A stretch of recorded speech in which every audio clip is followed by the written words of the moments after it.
Good morning once again, ladies and gentlemen, and welcome to the 2017 Public Affairs Leader Development Forum. My name is Hank Manitras from the Assistant Sec Army for Manpower and Reserve Affairs and HQDA G1 Public Affairs Office team. Thank you for joining us. I will be serving as your humble moderator and MC for the next 3 days. We're just glad that you're all here. Everybody make it okay? What? Y'all were loud a minute ago. Now it's like, did y'all make it okay? Everybody doing good? Cool. Well, it is our sincerest hope that you will enjoy the next few days, that you'll take away something from it. We hope that it's informational and educational, and that you'll take back some information to your camps, posts, and stations. And not only that, of course, we know it's high school reunion time, so seeing some old faces, and hopefully making some new friends while you're here. Now, as you may have seen, and based on your suggestions from last year, we changed the format just a little bit. So instead of conducting a series of plenary sessions, we've opted to make a better use of the space here at the Mark Center and offer some breakout sessions instead, smaller breakout sessions, better for conversation. You should have already taken note of what is being offered and go to the room designated for the breakout session that you're interested in. If that session happens to be full, there's a whole list of other ones in your program. Pick one, find a spot, and enjoy your time. Also at the registration desk were a set of books that they should have handed out for you to take. The Military and the Media, Volume 1 from 1962 to 1968, and Volume 2 from 68 to 73. We thought you might like this, as next year marks the 50th anniversary of the Tet Offensive in Vietnam. If you'd like more copies, copies are us. We have them. Just see the folks at the front desk. They'll be happy to help you. If you are participating in breakout lunches and you've ordered lunch, please pay upstairs at the cafeteria. If you still have your order form, just take the form with you when you go to pay. They'll help you out. Finally, food and beverages are not allowed in here. We are trying to play by the rules so that they don't kick us out and let us back next year. So if you have anything, bottle of water, coffee cup, etc., there's a table outside the room there. You can put it on. Also, bathrooms, latrines behind you, out and to the left. Out and to the left if you need them. And in the event of an emergency, please walk, do not run to the nearest exit. Follow the exit signs that lead you out of the Mark Center. We have staff in the area, so if you have questions, anything concerns, you're lost, you need help, GPS is broken, look for anyone that's got a yellow name tag. Not a white one, because that's you all and me. Yellow name tag. They are your helpers. As we get started, please turn your phones off and put them on vibrate. We know that you're still working. We know we all are. But let's try to minimize the disruptions. Again, thank you for taking the time to attend the forum. I think you'll really enjoy what we've lined up for you. Right now, I'd like to introduce Colonel Richard McNorton. He is the OCPA Chief of Strategy and Plans, and he's got some opening remarks. Colonel McNorton.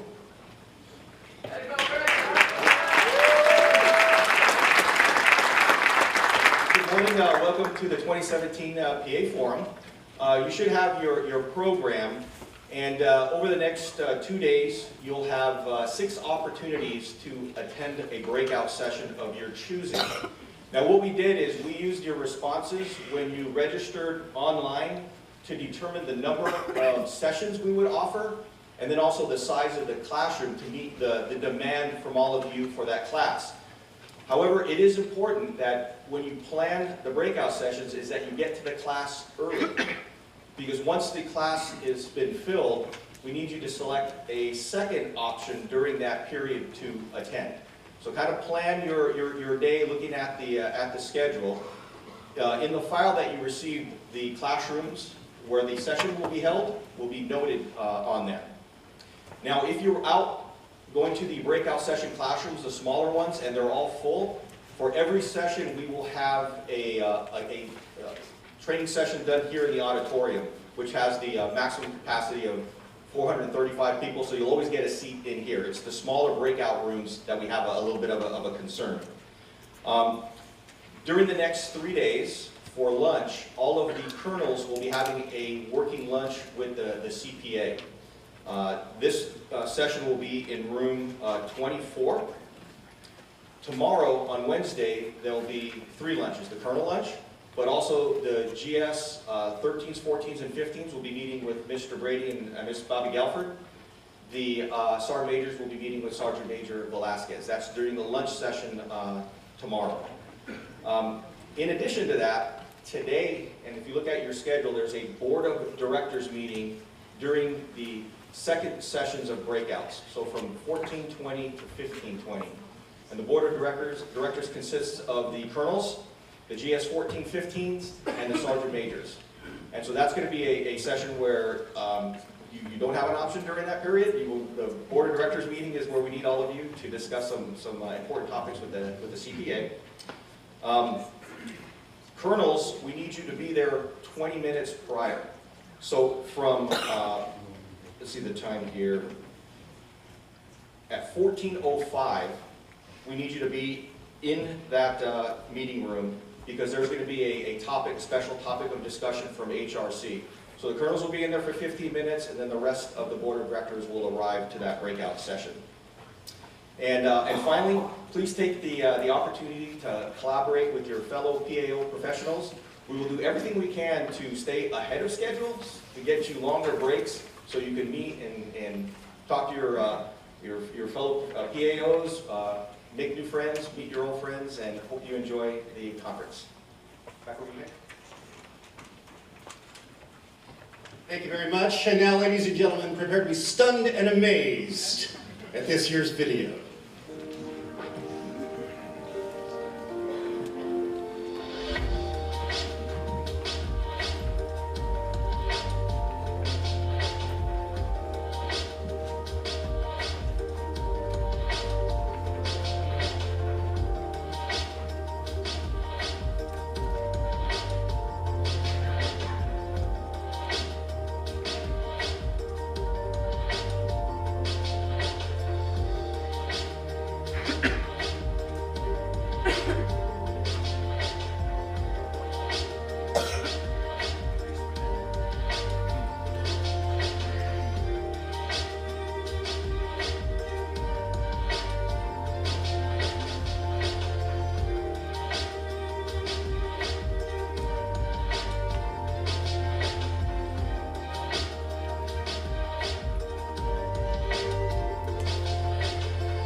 It's who we are, it's what we do. Hold up. It's who we are, it's what we do. Hold up. All right. Let's pump it up, pump it up. Ladies and gentlemen, please rise as I am pleased to introduce the Chief of Public Affairs, Brigadier General Omar Jones. Everybody grab a seat. Thanks for the applause. I appreciate it. Thanks. They're a lively group, sir. Hey, you'll get me motivated. That's pretty good. Appreciate it. Thanks. Good morning, everybody.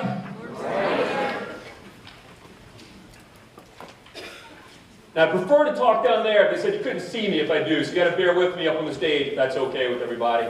Welcome. Thank you all for coming. I think we've got folks from across the entire Army here for the next couple days. Who is here from our team in Korea? Okay, how about Europe? Okay, how about anyone from the CENTCOM area? Yeah, they're kind of busy, so that's okay. But welcome. I think we have a great forum planned. I think it is really going to help us all become better communicators. But I think the best part is just you all being here.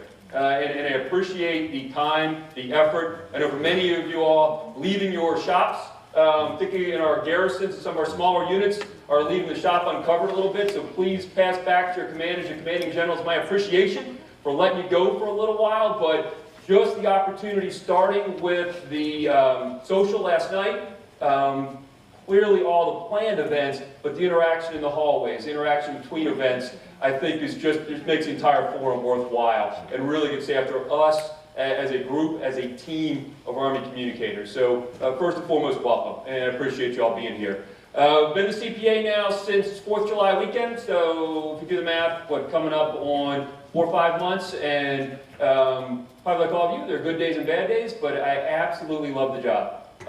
It is a fantastic opportunity to talk about our Army, talk about our soldiers, and to be completely honest with you, get a chance to get to know many of you. You know, as growing up as an infantry officer, my experience has been just, you know, the small handful of public affairs folks I worked with at the brigade, the regiment, the division level. But I made it to Carlisle, to Leavenworth, to San Antonio, to TRADOC, to FORSCOM, West Point, as I continue to make my way around the Army and spend time with so many of our public affairs professionals, and I'm just impressed.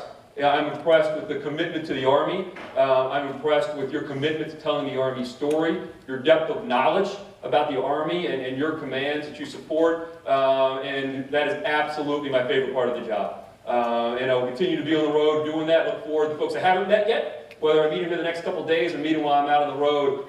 Look forward to doing that and meeting each and every one of you. I think we've got a great forum planned. Secretary McCarthy, our acting Secretary of the Army, will be here tomorrow afternoon, and I think you will find pretty quickly that an absolute passionate supporter of Army public affairs, a passionate supporter of telling the Army story and of communicating. When I met him when he came on board late July, early August, it was, we had a communications plan. How are we going to communicate these big initiatives we're doing in the Army, whether it was Security Force Assistance Brigade, acquisition reform, modernization, but he is out and about. I think he did 4 to 6 press engagements over the weekend. He is a true believer in communicating and telling the American people the Army story. I think he's going to come in with a little bit of remarks and wants to really have a dialogue with you. So please keep in the back of your mind, what are those things tomorrow you want to talk to our acting secretary about in terms of telling the Army story, how we can help leaders across the Army communicate. We've got a great media panel today with representatives from Fox, NPR, and AP coming in. Ask them hard questions. Ask them their perspective. Ask them what the Army could do better. What could we do better compared to other services? What could we do better compared to leading companies that are out there? But get their perspective. You know they're going to tell us that we're not fast enough. We all know that. But get their perspective on things and ask them the questions to get their perspective. What do their editors ask them for? What are the things that they are looking for when they're trying to write a story? And then we have Mr. Jerry Tolk coming in this morning, right after our introductory remarks, as our keynote speaker. 20-plus years working in public relations, soldier for life, former Army medic, a key sponsor of our Training with Industry program. We've had with Fleischman Hiller, thank you very much. I got stuck there.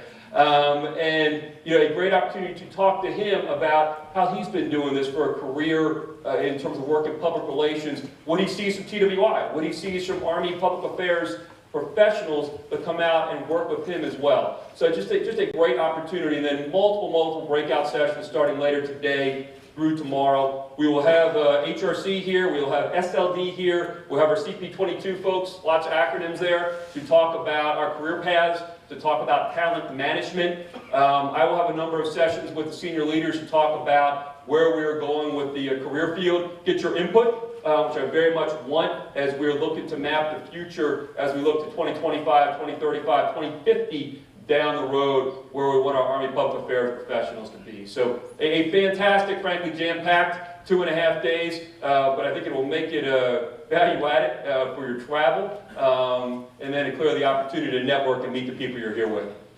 I want to talk a little bit about my priorities as the Chief of Public Affairs, and I've talked to many of you as I've traveled about those, but I wanted to share it with everybody, particularly the folks that I have not talked to yet.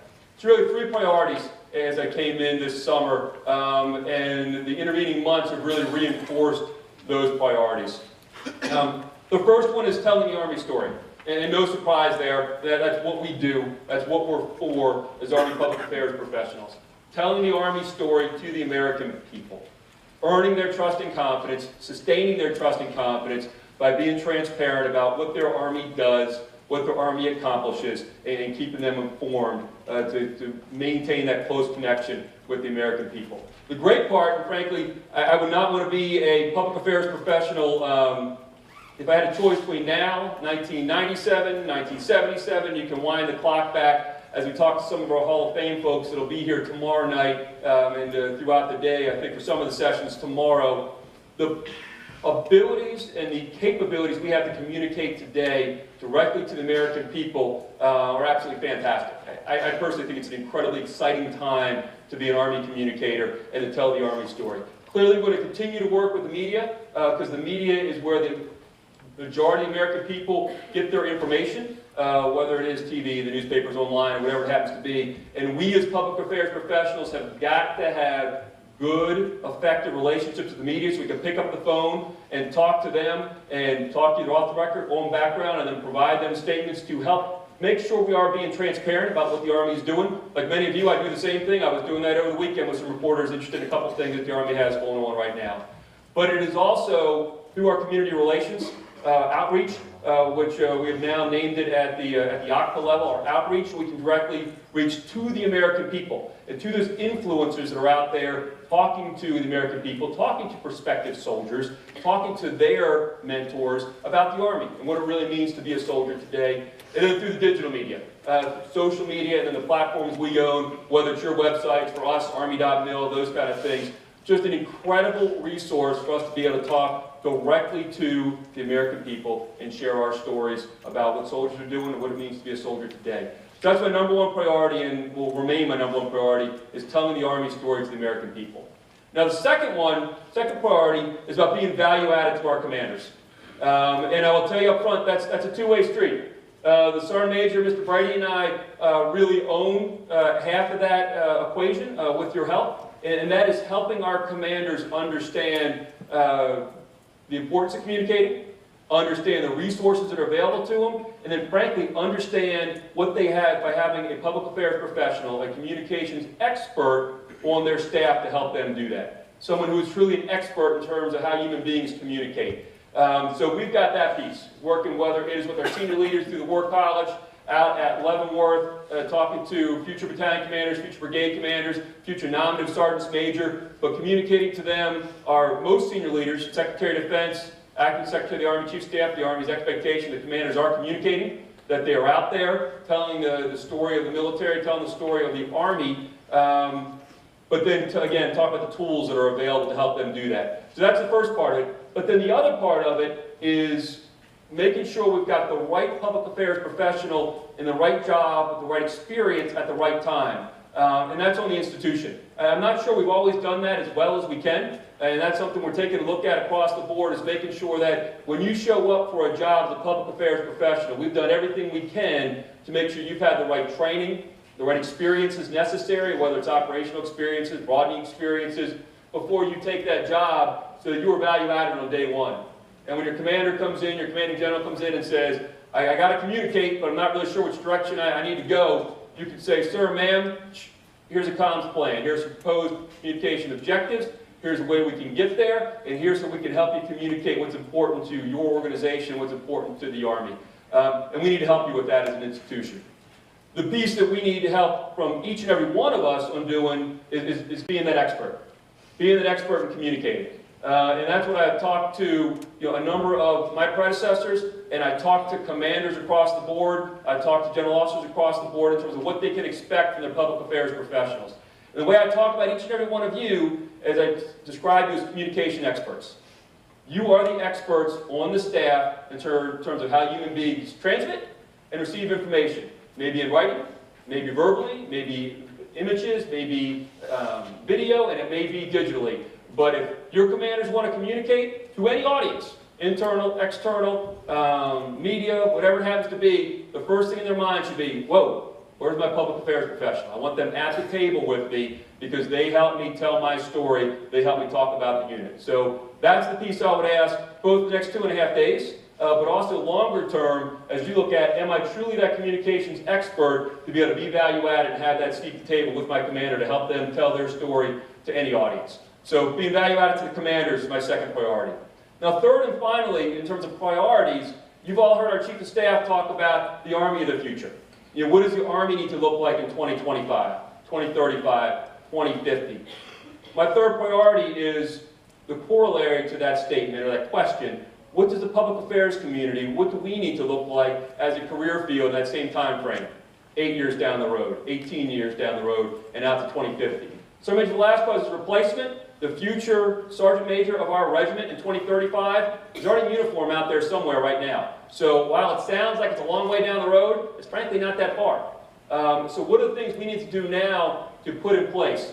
I will talk to the board of directors, our colonels, our sergeants major, our senior civilians over the next couple days about some of the challenges I think we have in terms of getting training right, getting his sessions right, getting career management right, so I can get their input as we go forward, but with that idea of where do we want to be down the road, so that we are absolutely value added to our future commanders, that we are Army communicators, and we're helping tell the Army story then just as well, if not better, than we're doing today. And really, we're taking a holistic look really across the .mil PFP spectrum of what changes we need to do with that goal in mind. Where do we need to be? So as you're here the next couple of days, you go back to home station, absolutely welcome your thoughts on that, welcome your recommendations in terms of what we need to do. What do we need to do as a career field? What do we need to ask our Army senior leaders to do to help posture the career field for where it needs to be in the future? I think the APAC team up at Fort Meade is doing a phenomenal job of looking at those options and packaging them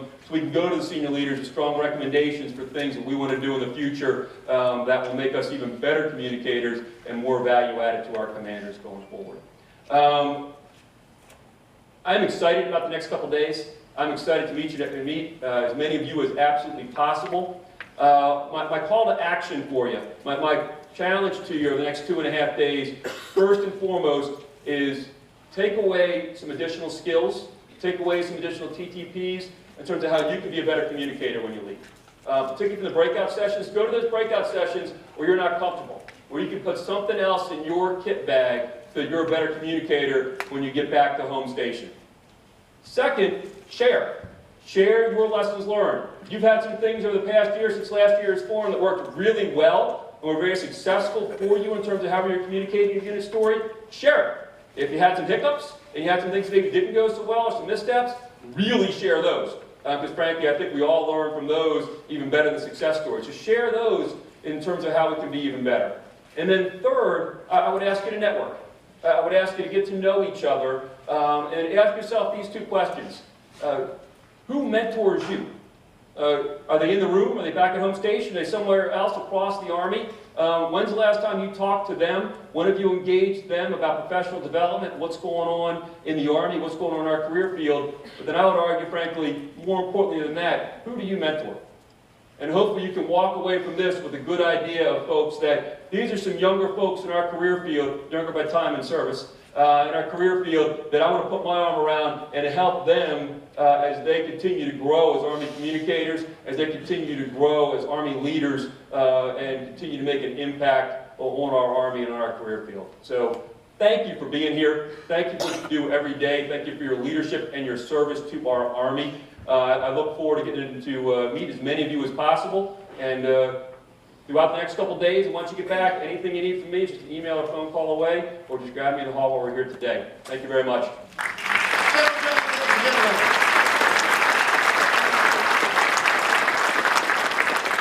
And next up, I'd like to introduce our Civilian Deputy Chief of Public Affairs. Ladies and gentlemen, Mr. Mike Brady.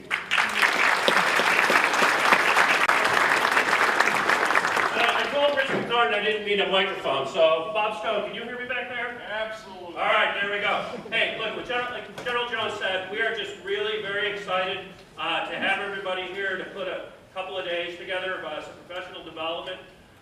Urge you to challenge your speakers, learn from each other, share experiences, and just try to get a lot out of this as we look towards what we're going to do to help the career field.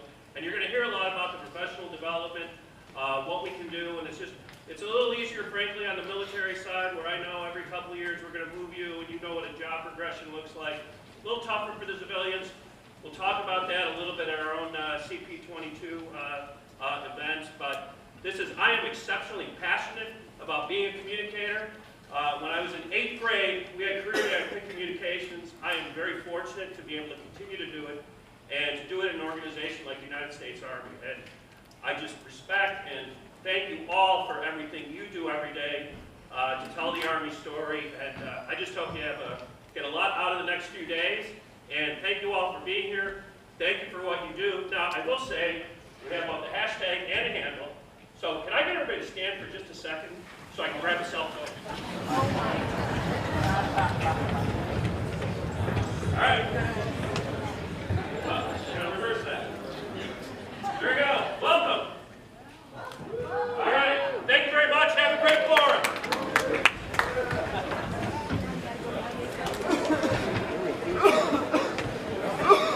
And now, ladies and gentlemen, put your hands together for the Regimental Sergeant Major of Public Affairs, Sergeant Major Jose Velasquez. Here we go. Check, one, check. I'm going to do a rap. No, I'm kidding. Everyone, hello. I am using a microphone because I'm an old broadcaster, and anytime I get to use a microphone, I'm excited about it. But I'm going to use it. That's Bob Stone. Bob Stone? All right. Well, listen, I'm going to echo what Mr. Brady and General Jones talked about real quick and welcome you all to D.C., to our nation's capital. Is this first time for anyone in D.C.? All right, don't get too far away, okay? Don't go sightseeing too far. At least not over the next 3 days. But I will say, I do want to ask a quick question. How many of you have been in the field for 5 years or less? Show of hands. Okay. So, thank you. So, there's quite a few, right? So, number one, thank you to our senior leaders for bringing some of our junior troops and civilians here. It's incredibly important, you know, as we look at our theme, you know, telling the Army story today, tomorrow, and beyond.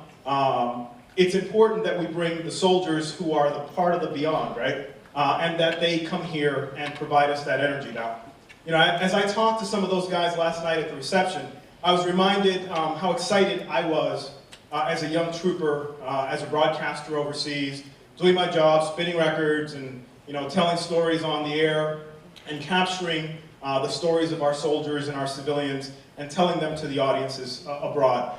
And that energy over the years can dissipate for some of you because you're in the trenches. And sometimes it's good to come back together to remind ourselves that we are part of a community and that our community is significant and provides an incredible service to the United States Army and to the American people. And you don't see it any more significantly and, you know, right there in front of you than our junior soldiers and our young civilians, because they're excited. They have the same excitement we did when we all first started. So a couple things I'll ask from you from throughout this event. First thing is, for our junior soldiers and civilians, I hope if you don't have a mentor, especially in the field of public affairs, that by the end of this next couple of days you have one. Now, that means you got to step up to the plate. You got to find somebody that's saying some things that resonate, some things that tell you, this is the kind of person that I want to emulate. And I've never believed in mentorship from top bottom, because if it's forced, it's not real mentorship, is it? And so my opinion is, I ask those of you that have been in the Army for less than 5 years, maybe some of you who've been in the Army for less than 10 years, to look around and see some of the more senior people. And if you find someone here that is doing the things that you want to do, has experienced some of the things that you want to experience, surely reach out to them. Open yourself up to them, because I can't imagine a senior leader in this room that wouldn't be willing to mentor you throughout your career, or throughout at least a portion of your career. Now secondly, for those of you that are in the trenches right now, kind of the mid-graders, the folks that are out there where the rubber meets the road, sometimes things are tough out there. And many of you, as you're in your organizations, are thinking, well, you know, sometimes I don't know what Aqua's doing up there. But I have a better way of doing it. Well, if you do, this is the place to talk about it, right? So I ask you to challenge some of the conversations we're having. Challenge some of the panels. You know, give them your advice. Talk to them about the things that are working for you, some of the things that are not working for you, some of the things that we're doing that are working for you or not working for you. Inevitably, if we don't learn and grow, then we are not value added to you, and so it's incredibly important for us to know that. If you've got the right answer, share it with us. And then for our senior leaders, I encourage you, as you go through this week, to remember that, you know, some of us are, you know, riding into the sunset soon, right? There's a few of us in the room, and surely some of us that have been around for a while. And I encourage you to use this opportunity. Get with those young soldiers. Get with those young civilians. Talk to them. I promise you they will re-energize you, and they will remind you of why we do what we do. Public affairs is my chosen profession. Like Mr. Brady, I've held a microphone in my hand since I was 6, 7 years old. It was probably a pencil back then. But I'd interview my mom and dad, and I'd, you know, ask questions and want to know what was going on. And I wanted to spin some records and get paid for it. But our new generation of soldiers and civilians have so many more avenues, so many more ways to tell the Army story. But inevitably, telling the Army story is telling the Army story. And no one knows it better than some of you senior soldiers and civilians here. So I encourage you to share that with the younger soldiers and civilians, to network, to step outside of your cliques. I see the cliques already forming. So step outside of your cliques, all right? It's okay for someone from Fort Bragg to talk with someone from Fort Hood. We're in a safe space, all right? It's okay for someone from Korea to talk with someone from Germany, okay? So step out. I'm gonna call you guys out. So if I see like the entire Fort Bragg crew over there, I'm just gonna walk over and be like, scatter, go. Go find other people to talk to, okay? So it's incredibly important. But again, this is about us today, tomorrow, and into the future. And if we don't take hold of it, then someone else will. So I encourage you to help us learn how to tell the story better, listen to our guest speakers, and again, contribute. Because inevitably, without that contribution, without that engagement, we lose an opportunity to really learn and grow from each other. So again, very excited to have you here. I encourage you again to interact, network, and for those of us that are walking around, if you have any questions, if you have any issues, the staff here are ready to work for you and help you. Any issues that you have administratively, on a personal logistics level, come and find us and we will take care of it. Thanks again. Whoop.